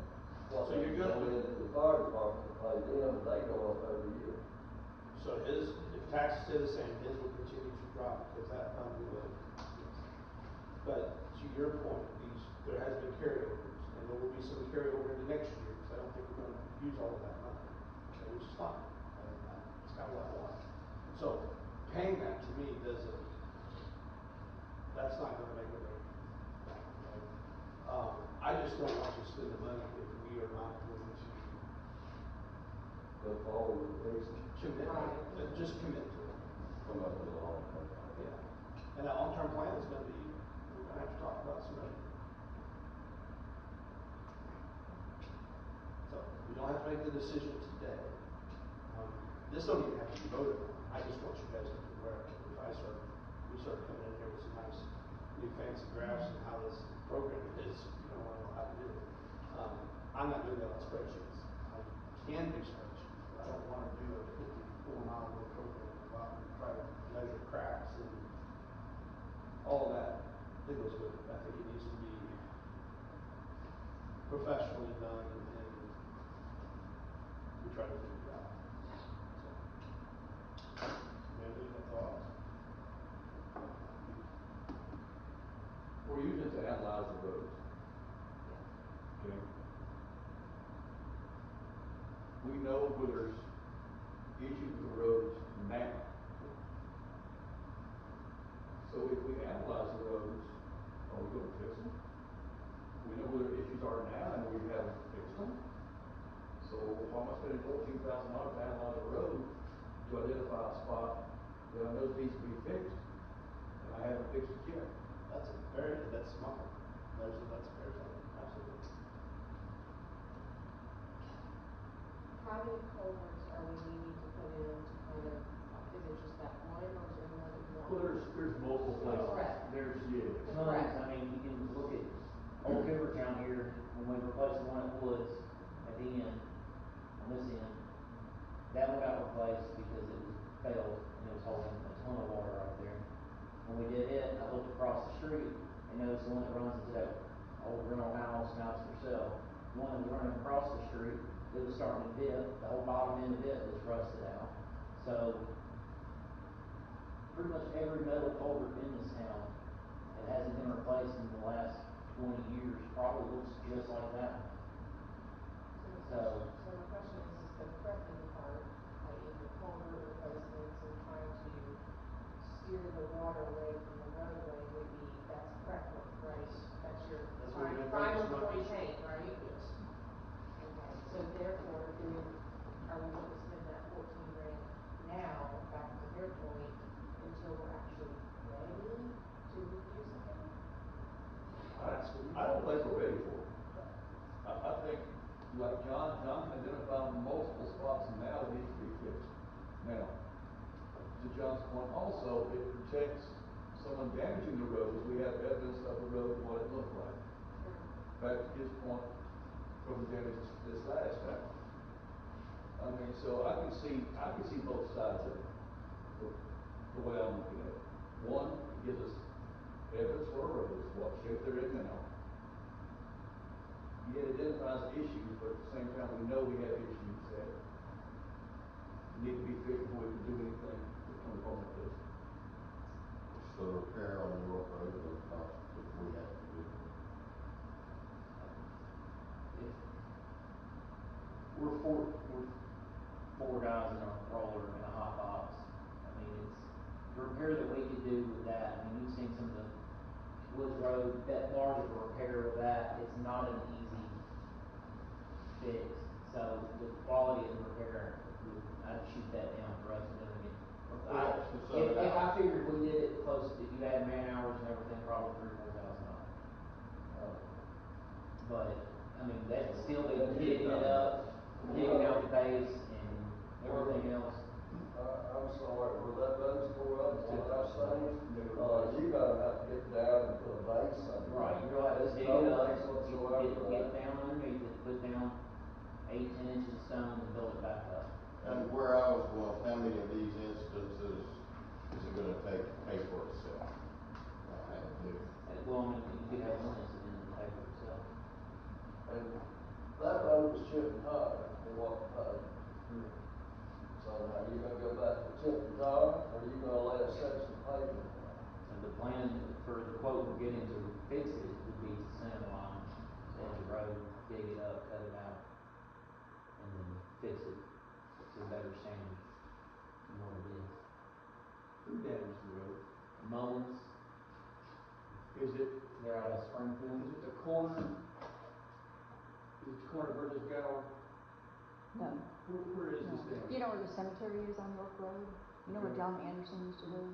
Kind of right in front of that property. Can't remember the address. Do you remember, John? What truck we're bringing in and out of there, Victor? What, that Dump truck truck? that's hauling the dirt from up there, Yeah, the underneath? ladies that live in that house were building a barn or something next to the house, and they were trucking in loads of dirt. From Dirty Meadows. If that, am I correct? I don't know where they were getting the dirt from. That's what I was told, come from Dirty Meadows, but that might not be. But it was mowed. It was mowed. Well, that's what, I'm only thinking how many instances it take to pay for itself. I mean, that's, And I'm not opposed to not doing it right now, but I'm also looking at the other side if we can I show. think if we're not going to be able to get the funding to do anything of size in the next few years, it's not worth it at this level. If we're going to have a conversation and have a conversation with our constituents, it's gonna be a tough one. If we can get some revenue and start building a program, which I think we need to do, then yeah, I would say it's worth some money. Whether you do it now or do it next year, whatever. But Can we bring that back up at the work session? I don't know how long Or ago is it was it- priced. They've been out here, it's been a few months, I think, when we actually talked to these guys. This is a discounted price down from what they normally would charge. They've discounted it 60% for a 3-year agreement. This is they're out of Texas. They're trying to get into Tennessee. We would be one of the first ones here that would do this. And it was, the address was, 3041, I believe. I sort of take the rocks for road. You see a snake, take hold of its head up. Don't go form committees with it. Do what now? I remember. I voted for Ross Perot. Yeah. And Ross Perot, Adam Trusman, it's come up, the money that's good, he said, well, if you see a snake, pick up the whole cut its head off. Don't go form a committee and let a committee tell you cut its head off.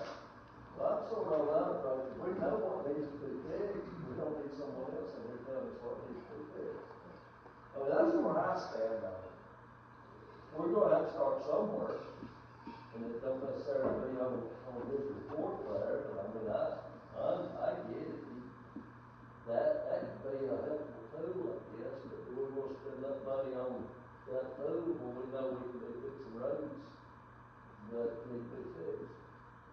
You've got, like I said earlier, you've got Windland, all those roads I mean, all those roads need to be fixed.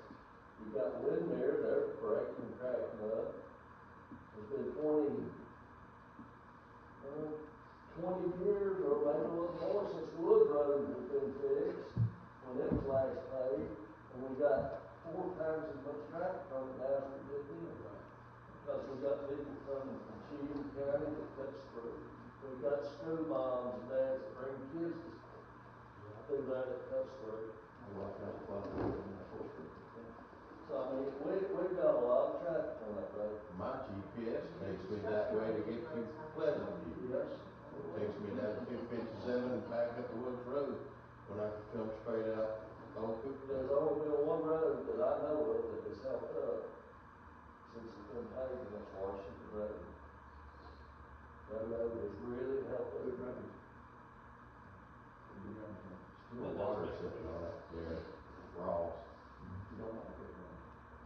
But that's old pavement, that's not new. Yeah. So did you allow to go to right? I mean, you need a quarter mile, I mean, you take out 13 million. These roads are wagon roads. Right. It's gonna take millions just to cut ditches because we don't have ditches. My We don't road have was, shoulders on some of these roads. my road was gravel until early 80s. It was shot and tar then. And it's never had anything. Should we go back to rock and chip and oil? I mean, I don't want to. We're going backwards. I don't want to. I know what I'm saying, I mean, I know the cost is, if you're really gonna do it right, to your point, shoulders, ditches, all this, you can double that. Didn't we check last year on chip and tar and asphalt, and it wasn't about that the big same a price. difference? Yeah, I don't think so. Oh, At yeah. one time, it was a 50% deficit, and the last time we checked, It wasn't that big a Well, gap. that's when we did Joe Dallin, not Joe Dallin, South Walker Road. And it was just as cheap to do the pavement as it was, Rawls Road, no, Rifle. Dry Ford Road was the other example. It was just about, it wasn't much difference in doing the pavement as it was in chip and tar. But I mean, that road's gonna be all pieces because it has no ditches on it. The water stays in it all the time. I mean, some of the complaints I get is, oh, well, the road needs to be wider. Well, who's buying the right of ways from these property owners? And then you're saying it needs ditches, it needs shoulders, and then now you just widen the road by another 20 feet. Who's blasting the rock down our road? Who's blasting the rock? Blasting the rock down, Who's blasting? don't blast the rock down my road. We're Right. widening that road. We got a creek on one side and a plug hole on the other. Who's blasting rock? That's a good question. I mean, You it's know, not gonna and- be cheap. No, they none of it cheap. Like I It's said, it's people millions don't of dollars understand. just to get them straightened out before you make the pavement. So we can only do what we can do, I mean, otherwise, you're right, it's gonna be a much larger number, and The last time we was talking about the rock, the bluff there, we had a mayor that took a backhoe and a hammer on that backhoe, went down there and busted and chipped out rocks to improve that road. Like your bus stop in that ditch, yeah, I keep thinking of the bus stop. But he widened it some. Oh, yeah. I think he let Yeah, John's but bush hog blades are try to cheap. fix what drainage he can. Oh, we're gonna fix, keep to going. prep it first, and then maybe in 6 months or something from now, maybe revisit the conversation, but I don't know, but I kinda like to drop it down and not cost me the money now. I wanna get your guys' opinion on it, but I also really wanna have a hard conversation with the one that's coming. Yeah, well, like I said, but I agree with it, that it can be used for tool, but I don't know if we need, if the best use of our spending if this gets before and let him try to fix some of the drainage that he can, because there's, yes. To prep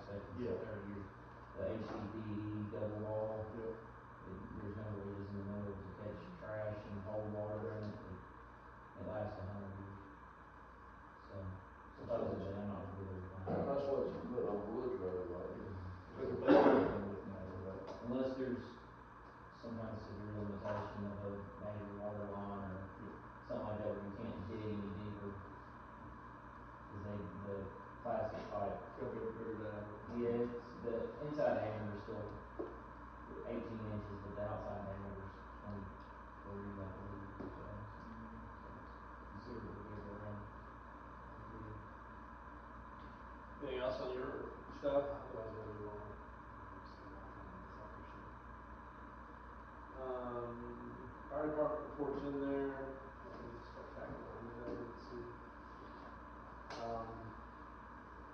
Comments from you guys, anything? Yes? December the 10th, 7:30 here at City Hall for shopping pop. If you get called that. December 10th. December 10th at 7:30. If you like to donate, you can see Aaron myself. Okay, love Tracy. Oh, you already did. Thank you. I appreciate that. And we got this. This evening. Well, thank you very much. Appreciate that. Sweet. But if y'all want to be a part of that, we'd love to have you. Again, December the 10th at 7:30, we'll be here in this room, and we're always done by 11:30 noon. So, love to have you. But please let me know if you're going to come so I can at least have you down as I'm coming this. Have a double or four. There's no, yeah, I can probably have some donuts. You want some coffee too? I'll get coffee and donuts. Voodoo? What is that? Where is that? Okay. By noon. We'll be 100% done by noon. Back to City Hall. The shopping part's done by, but. Yeah, the shopping part's done by 10. But we always go to lunch with the kids, so you don't have to go to lunch with the kids. So I would say 10, maybe 10:30 at the latest on the shopping, noon on the lunch. How many kids do you think you're gonna have this year? About 30. And they're both all of them are from Coopertown Elementary or the middle school, Coopertown Middle. That doesn't mean they live here in the city limits. It just means they're from those two schools. So this year we're gonna go 150 bucks. They do have to buy a piece of clothing. If they do have, yeah, if we have some kids who come with all food, like they'll show up at the register with $130 worth of food. We have some extra funds, so if we have kids that are coming to buy food for their family, we'll give them a little extra money to go out to buy some toys for themselves. So that's going to be something new this year that we'll be able to do. How many volunteers are you with each kid, or? So I try to do 3 or 4 per kid. I always have one police officer or highway patrol joins us. So it's us and THP. I always have one police officer or trooper with a group, and then 2 or 3 volunteers. Because you need one to keep up with the kid. You need one to keep up with the money. You need a police officer to interact, not have to worry about writing everything down. So it takes 2 to 3 volunteers per kid to do it right. So the more the merrier. Those little rascals just. I went last year, it was a good time. Yeah. Okay. You saw him, I saw him today. Yeah. He's the only one that's today. Yeah, but if you can be there, please be there. We'd love to have you, and I can definitely use your help. Last couple things, the water, American Water, the dates are all mixed up in my head, but, they did come out and met with Springfield, the other day, they did look at the assets, they are now in due diligence. I got an email today from them that they sent to Ryan, kind of a map, the bounty they'd like to buy or could hold. It actually goes out into the county a little bit because of the way their water lines are, 9,000 feet or something. Good meetings, guess we'll see where it goes. The goal is probably next month, January at the latest, but probably next month, we're gonna have at least a preliminary letter of intent to present to Springfield, and they're gonna meet with Brian, the mayor, and myself, and water, to discuss high level what they think they can offer, as a water contract as well as the asset purchases and things like that, how that works. If they get a good feel from Ryan and the mayor, then they probably go to the board, either the board meeting or the board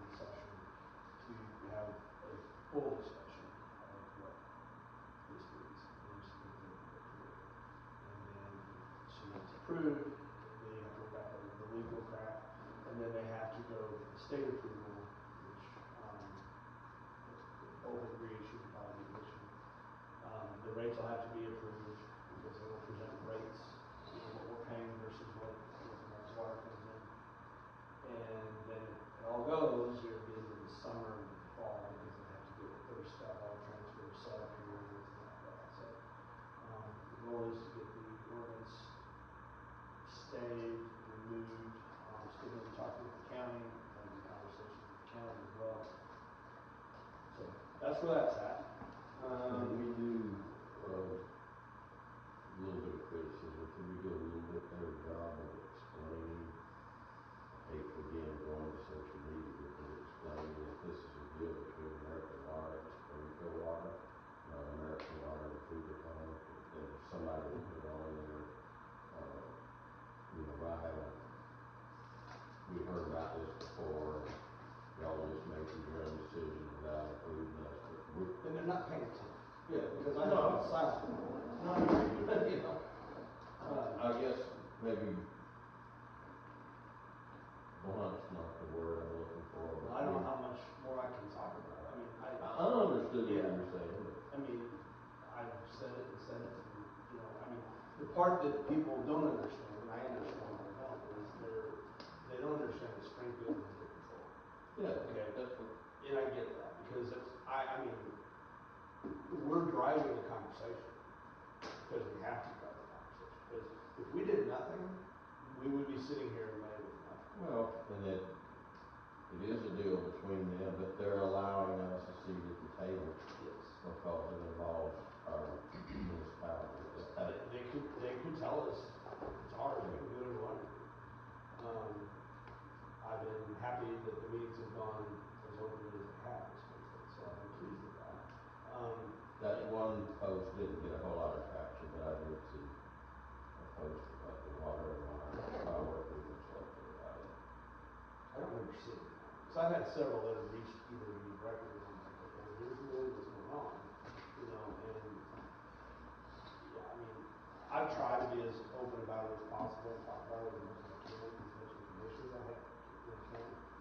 But I can't watch a video, and I'm getting, I mean, those are getting over 4,000 views, so people, somebody out there, reading this stuff. I would not get that on every real school in their town, a handful of people. So I'm trying, but you guys, if I'll take any criticism you want to give me, I'll try to explain it better. But it is between Springfield and them technically. I think this was on one of those, you had to click on the reply to it, Okay. or reply to. I try to watch some, but I really get through some of them. I'll try to find it again. How far out are they talking about, and I know this municipality for sure, they're talking about taking it. Yeah. How big an area are they wanting to get? So, American Water would take all of Springfield system if they'd let. I mean, they'd probably buy that one. But is that what they're talking about? Yeah. If you look at the map there, for example, it'd be basically going west a little bit further, and a little bit east. Probably more this direction to kind of capture that farther, rather than look at the map. Yeah. They're also wanting to take a section and go towards the water tower, because that side of town gets fed off that water tower before they BOMA. And they're also looking at getting the water line brought in that's supposed to be down Reed Road.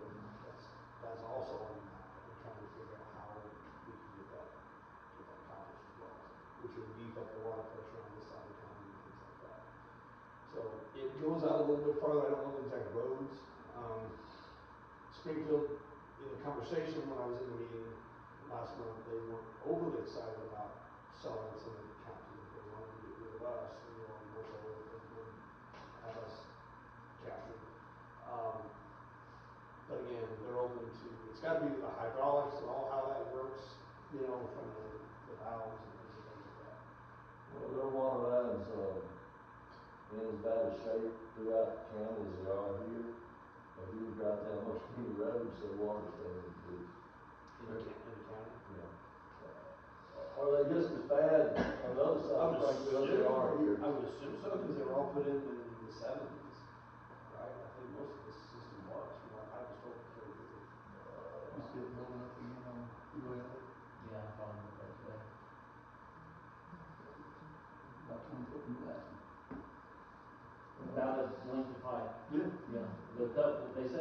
with where they cut the pipe together, if it's failing, it's not necessarily the pipe. It's One was running here in the ditch going over Cooktown Road, right there where you put the culvert in. Did they come out and fix that? I called them about it.